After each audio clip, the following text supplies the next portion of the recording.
တယောက်လူသေးတယ်ပေးစရအောင်ပဲ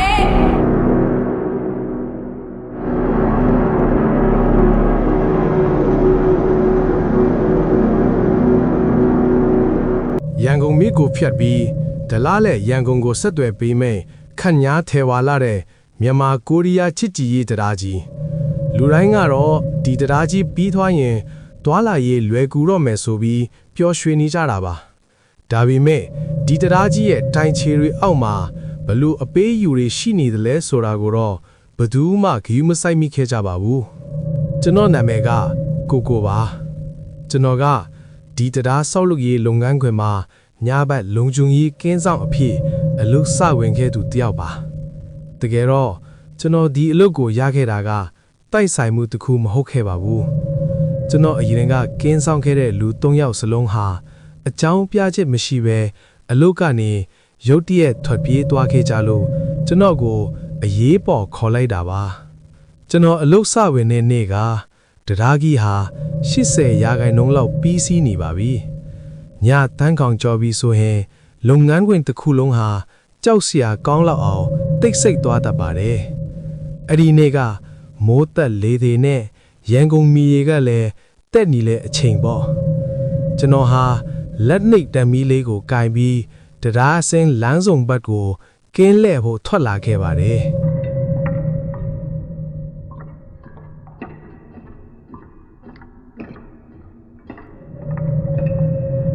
တရားအစင်းကကားလမ်းစုံနေရာကိုရောက်တဲ့အခါကျွန်တော်ထူးဆန်းတဲ့ခံစားချက်တစ်ခုရလိုက်ပါတယ်လေထဲမှာရေကြီးနှံ့လိုငားကြီးနှံ့လိုအနံ့တစ်ခုကပြင်းပြင်းထန်ထန်ရနေတယ်အဲ့ဒီအချိန်မှာပဲလမ်းမအလယ်မှာလူတစ်ယောက်လဲနေတာကိုဝေဝေဝါဝါမြင်လိုက်ရတယ်ကျွန်တော်လဲဟေးလူအစင်ပြေရလားလို့အော်မေးပြီးအနားကိုအပြေးလွှာသွားခဲ့ပါတယ်ဒါပေမဲ့ကျွန်တော်အနားရောက်တဲ့အခါ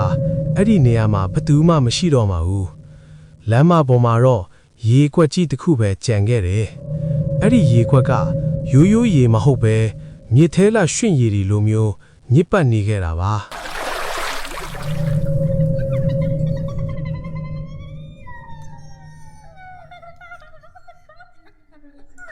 ကျွန်တော်ကြက်တီးမွေးရင်းလေးထွာခဲ့ရပြီဓမီနဲ့ပတ်ပတ်လဲကိုလှည့်ထူကြည့်လိုက်ပေမဲ့ဘာမှမရှိဘူးအဲ့ဒီအချိန်မှာပဲကျွန်တော်ရဲ့အနောက်ဘက်ကနေအေးဆက်ဆက်လေထန်းတစ်ခုကိုအတိုင်းထားကြားလိုက်ရတယ်နောက်ထပ်တယောက်လူသေးတယ်ပေးဆက်ရအောင်မယ်ကျွန်တော်နောက်ကိုလှည့်ကြည့်လိုက်တဲ့အခါဘာကိုမှမမြင်ရပေမဲ့ကျွန်တော်ရဲ့ခြေထောက်နားမှာကလေးတယောက်ရဲ့ဘဝရာတွေလိုမျိုးရွှင့်ပေးနေတဲ့လက်ရာတွေကိုလမ်းမပေါ်မှာတစ်ခုချင်းစီပေါ်လာတာကိုမြင်လိုက်ရတယ်။အဲ့ဒီလက်ရာတွေကတဖြည်းဖြည်းနဲ့ကျွန်တော်စီကိုတိုးလာနေခဲ့တယ်။ကျွန်တော်ဟာအသက်ရှူဖို့တောင်မေ့သွားခဲ့ရတယ်။ဒါဟာတရားကြီးကလူစားနေတာလား။ဒါမှမဟုတ်ကျွန်တော်အရင်ကလူတွေမြင်နေရတဲ့လျှို့ဝှက်ချက်တွေလား။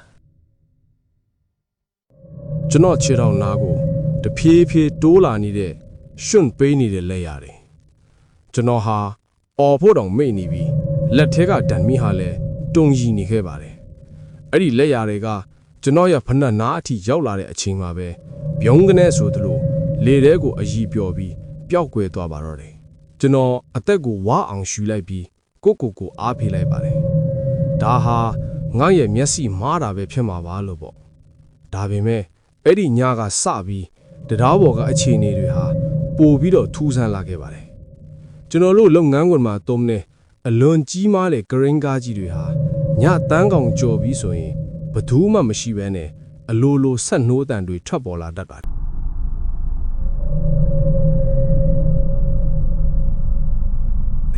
တညမှာတော့ကျွန်တော်ဟာတရားရဲ့အလဲတိုင်းခြေနားမှာကင်းလည်နေတော့ဂရင်းကားတစ်စီးရဲ့အပေါ်ဘက်ကနေခလေးရေတန်ခတ်တဲ့ကိုကြားလိုက်ရပြန်တယ်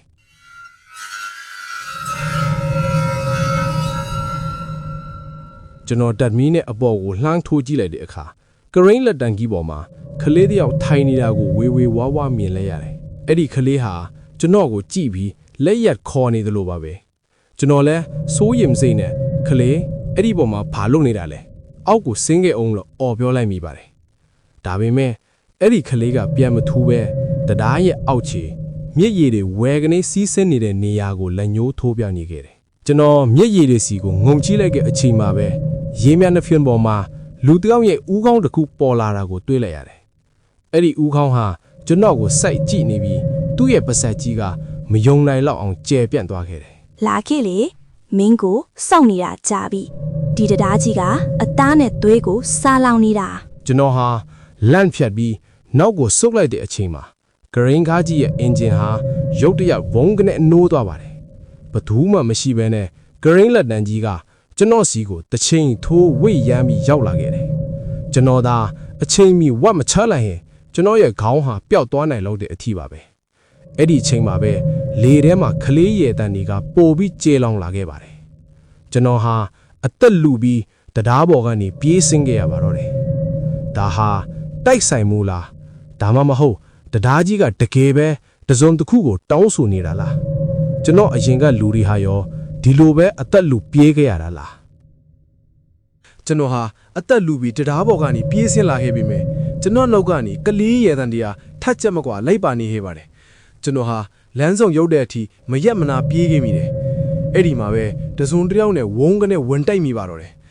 ကြည့်လိုက်တော့ကျွန်တော်တို့လုံကန်းခွင်ကတက်တိုင်းရဲ့ဝန်တန်းကြီးတယောက်ထစ်နေတာပါသူကကျွန်တော်ကိုမြင်တာနဲ့မျက်နှာပြတ်သွားပြီး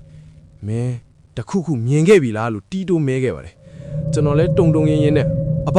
အပေါ်မှာကလေးတယောက်လို့ပြောလိုက်တဲ့အချိန်မှာပဲအဘကကျွန်တော်ပါဇက်ကိုအမြန်လာပိတ်လိုက်ပါတော့တယ်အဘကကျွန်တော်ကိုတရားနဲ့ဝေးရကိုခေါ်သွားပြီးမှတိတ်တိတ်ကလေးပြောပြခဲ့ပါတယ်ကိုမင်းတိထားမှာကဒီလိုတရားကြီးတွေဆိုလားမြစ်ဆောင်နှက်တွေဝิญဉ်တွေရဲ့နယ်မြေကိုဖြတ်ပြီးဆော့ကြတာကွာဒီမြစ်ကြောင်းမှာနစ်သေးခဲ့တဲ့အညိုးတေးဝิญဉ်တွေအများကြီးရှိရဲ့တဲ့အဘရဲ့စကားတရားဆောက်လုပ်ရေးကာလအတွင်းမှာထူးဆန်းတဲ့တေးဆုံးမှုတွေခဏခဏချစ်ထဲတာဟာတိုက်ဆိုင်မှုမဟုတ်ဘူးလို့ဆိုပါတယ်မင်းသိလားတရားတိုင်ချေတွေချဲ့တဲ့အချိန်မှာတစုံတယောက်ကအဲ့ဒီအုပ်မှာစတေးခံလိုက်ရတယ်ဆိုတဲ့ကောလာဟလာတွေတောင်ရှိခဲ့တာကွာတဲ့ကျွန်တော်ဟာအဘရဲ့စကားကိုနားထောင်ရင်းတကူလုံးအေးဆက်သွားခဲ့ရတယ်အဲ့ဒီအချိန်မှာပဲလေထဲမှာကလီးတယောက်ရဲ့ငိုတန်းခတ်တဲ့ကိုကျွန်တော်တို့နှစ်ယောက်လုံးကြားလိုက်ရပြန်တယ်ကဲကြပါအေးရေသမီးအေးနေပြီတဲ့အဲ့ဒီအတန်ဟာတရားအစင်းလန်းဆောင်တာကကရင်ကားကြီးတွေရဲ့အုတ်ချေကနေထွက်ပေါ်လာတာပါ အသားကိုပေးရမယ်သွေးကိုပေးရမယ်ဒီတရားကြီးမပြီးမချင်းငါတို့မရပ်ဘူး ကျွန်တော်တို့နှစ်ယောက်လုံးကြောက်လန့်တကြားနဲ့ကြည့်တဲ့အခါလမ်းစွန်းမှာရှိတဲ့ကရင်ဘေးကြီးတွေအောက်မှာအနက်ရောင်အရေးကြီးတစ်ခုကတွားသွားနေတာကိုမြင်လိုက်ရတယ်အဲ့ဒီအရေးကြီးဟာဖြည်းဖြည်းချင်းကြွတက်လာပြီးလူတစ်ယောက်ရဲ့ပုံတရံဖြစ်လာခဲ့တယ်ဒါပေမဲ့သူ့ရဲ့ခန္ဓာကိုယ်ဟာရွှဲ့ညွန်တွေနဲ့ဖုံးလွှမ်းနေပြီးမျက်လုံးတွေကတော့မီးကယ်လိုမျိုးရဲရဲတောင်နေခဲ့တယ်အဲ့ဒီအရေးကြီးကကျွန်တော်စီကိုလက်ညှိုးညွန်ပြပြီးမဲလို့အော်ဟစ်လိုက်တဲ့အချိန်မှာပဲကျွန်တော်ထိုင်နေတဲ့နေရာကမြေကြီးတွေဟာဘုံကနေကျွန့်ကြွားသွားသလိုခံစားလိုက်ရပါတော့တယ်ကျွန်တော်ဟာရုံးထော်ဖို့စူးစမ်းပေမဲ့မြေကြီးအောက်ကနေအေးဆက်တဲ့လက်တွေကကျွန်တော်ရဲ့ခြေချင်းဝက်တွေကိုဆွဲထားသလိုခံစားလိုက်ရတယ်ဒါဟာတရားကြီးကကျွန်တော်ကိုပါစတေးဖို့စူးစမ်းနေတာလားကျွန်တော်ရဲ့ခြေထောက်တွေကိုအေးဆက်လာတဲ့လက်တွေကမြေကြီးထဲကိုအတင်းဆွဲချနေပါတယ်ကျွန်တော်ဟာယုံလေပူပြီးနစ်လေပါပဲမြေကြီးတွေဟာရွှွညွန်တွေအထိပြောင်းလဲသွားပြီးကျွန်တော်ရဲ့ခါအထိမြုပ်ဝင်သွားခဲ့ပြီ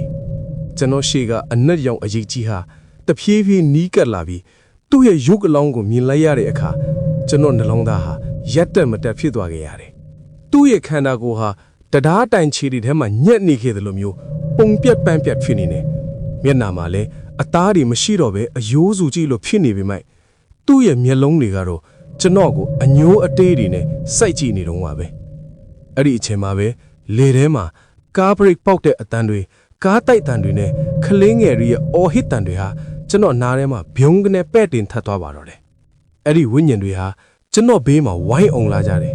သူတို့အားလုံးဟာဒီတရားကြီးပေါ်မှာအသက်ပြောက်ခဲ့ရသူတွေပါသူတို့ဟာကျွန်တော်ကိုကြည့်ပြီးပေးဆက်ပါမဲလဲငါတို့လိုပဲပေးဆက်ရမယ်လို့ဒညီဒညတ်အော်ဟစ်နေကြပါတယ်တခုပဲလိုတော့တယ်မင်းရဲ့အသက်ကိုဒီတရားကြီးရဲ့တိုင်းချေမှာအုံမစ်ချရမယ်ဒါမှဒီတရားကြီးခိုင်မြဲမှာ ကျွန်တော်ဟာလေပင်အထိနစ်ဝင်သွားခဲ့ပြီအသက်ရှူဖို့တောင်ခက်ခဲလာတဲ့ချိန်မှာပဲကျွန်တော်ရင်ဘတ်ထဲကအမေပေးလိုက်တဲ့ဘရားပုံတော်လေးကိုတတိယလိုက်ပါတယ်ကျွန်တော်ဟာနောက်ဆုံးအာမန်ကိုစူးစီးပြီးဖျားစာကိုစိတ်ထဲကနေအပြင်းထန်ရွတ်ဖတ်လိုက်မိပါတယ်ရုတ်တရက်အလင်းတောင်တစ်ခုဖြာကျလာသလိုမျိုးခံစားလိုက်ရပြီးကျွန်တော်ကိုဆွဲထားတဲ့လက်တွေဟာဘျုံကနေလွတ်ထွက်သွားခဲ့ပါတယ်ကျွန်တော်မျက်လုံးဖန့်ကြည့်လိုက်တဲ့အချိန်မှာတော့နေရောင်ကြီးဟာရန်ကုန်မြစ်ပေါ်မှာဖြာကျနေခဲ့ပါပြီကျွန်တော်ဟာတရားအစင်လမ်းဘေးမှာလဲကျနေခဲ့တာပါကျွန်တော်ရဲ့တကိုယ်လုံးမှာတော့ရွှွ့ညွန့်နေပေးချန်နေပြီးကျွန်တော်ရဲ့ခြေချင်းဝတ်တွေမှာလက်ဝါးရာတွေဟာအညိုအမြေးဆွဲပြီးကြံရစ်ခဲ့ပါတယ်အဲ့ဒီနေ့ကစပြီးကျွန်တော်ဟာအဲ့ဒီအလုပ်ကနေချက်ချင်းထွက်ခဲ့ပါတယ်အခုတော့ဒလတရားကြီးဟာခန့်ညားထေဝါစွာနဲ့ဖွင့်လှစ်ပြီးတော့ပါပြီလူတွေဟာဒီတရားပေါ်မှာပျော်ပျော်ရွှင်ရွှင်သွားလာနေကြတာကိုမြင်ရတိုင်းကျွန်တော်မှာတော့ကြက်မီးမွေးညင်းတွေထနေမိတော့မှာပဲလူတွေကတော့အစင်ပြေသွားပြီလို့ထင်ကြပေမဲ့ကျွန်တော်ကတော့သိပါတယ်ဒီတရားကြီးခိုင်မြဲဖို့အတွက်ဘလောက်တောင်ပေးဆက်ခဲ့ရတယ်လဲဆိုတာကိုညတန်းကောင်ကျော်လို့ဒီတရားပေါ်ကနေသင်ဖြတ်သွားတဲ့အခါကားဘရိတ်ကိုတေချာစစ်ပါပြီးတော့တရားတိုင်ချေတွေကနေထွက်ပေါ်လာတဲ့ခေါ်သံတွေကိုလုံးဝလွှဲ့မကြည့်ပါနဲ့ဘာလို့လဲဆိုတော့သူတို့ဟာနောက်ထပ်တစ်ယောက်ကိုစောင့်နေကြသုံးမို့လို့ပါပဲနားဆင်ပေးခဲ့ကြတဲ့တငယ်ချင်းအားလုံးကိုကျေးဇူးအများကြီးတင်ပါတယ်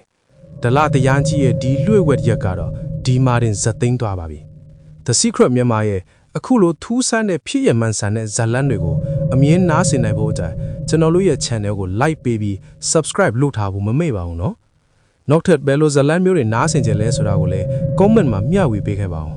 အားလုံးပဲဘေးကင်းကြပါစေ